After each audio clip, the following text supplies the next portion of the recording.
Okay, listen, I'm a huge Star Wars fan, and I like Darth Maul as a character, but every time I see a new story, I'm always thinking, is it worth it? So I was skeptical with the Clone Wars, and I was proven wrong. But with Star Wars Maul Shadow Lord, was I proven wrong again? Well, I guess we can kind of talk about it in my first impressions of Season 1, so let's get into it.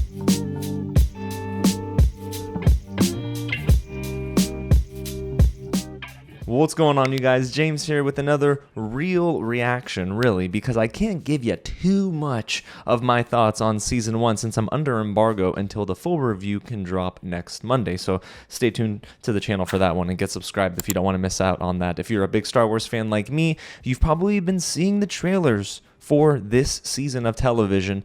And first and foremost, thank you, Lucasfilm, for giving me the chance to watch all 8 episodes early for review. Even though this is going to be released weekly, well, in batches at least. Listen, y'all, this was pretty good. It debuts on April 6th on Disney+, and 2 episodes will premiere each week, with the final 2 airing on May the 4th. And yes, that's on purpose if anyone was wondering, but there's an 8-episode season that we can talk about next Monday in full, but today I can give you some brief thoughts. Each episode is roughly 30 minutes each, and if you don't know much about this series yet, I'll kind of break it down here very briefly. It's created by Dave Filoni, who is now overseeing Lucasfilm, basically, and it's starring a pretty darn good voice acting cast led by the legend himself, Sam Witwer, as Maul, and he also voiced Maul in the Clone Wars series. The dude is so darn good as Maul. It also stars Gideon Adlon as Devon, Wagner Moura as Brander Lawson, a new character for all intents and purposes, Richard Ayoade as Two Boots, Dennis Haysbert as Master Daki, and Vanessa Marshall. You all remember Vanessa Marshall? If you don't, look up her IMDb. But she's voice acting as Rook, Kast, a new Mandalorian sort of soldier. Shadow Lord is set after the events of the Clone Wars, and I believe 18 years before the Battle of Yavin, if I'm not mistaken. But this is a cool sort of adventure that allows Darth Maul to explore a little bit of his past to a degree, but also gives you some insight as to what the heck he was doing in between those events, creating this crime syndicate. But then he's got hit with some adversity because he wants a Padawan, and well, you got Devon, and all these little things sort of start to come up, but he's trying to essentially build up the strength of his syndicate and also find his Padawan. So this is kind of cool. The story does not throw as many twists at you, but it's enough to keep you engaged, I would say. So these are my first impressions, and I will be honest, I can't give you too much, but I enjoy what we got with Season 1. I have some minor issues and some that might be major issues if we don't get a Season 2,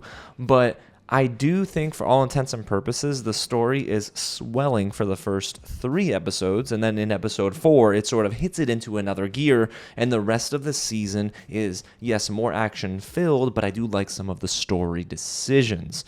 There are some instances where I enjoyed seeing Maul sort of in his own thoughts, and I like the addition of some of these new characters, like Wagner Moura definitely grew on me a little bit as Brander Lawson, and I do like Master Daki a whole lot. He might be my favorite character in this season so far.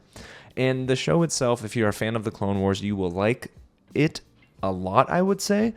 Now, if you are looking for maybe some more layers to the story, that's where it could disappoint you. I also thought the animation was sleek, very cool and different for the Star Wars franchise, at least in the TV space. And if you are looking for some awesome duels, yes, there are some lightsaber duels that will get you very, very excited. But overall, I am pretty positive on Season 1. Got some technical issues with it, and again, some narrative decisions that were made that I'm starting to think, well, you better give us a Season 2, because if you don't, I might be a little upset.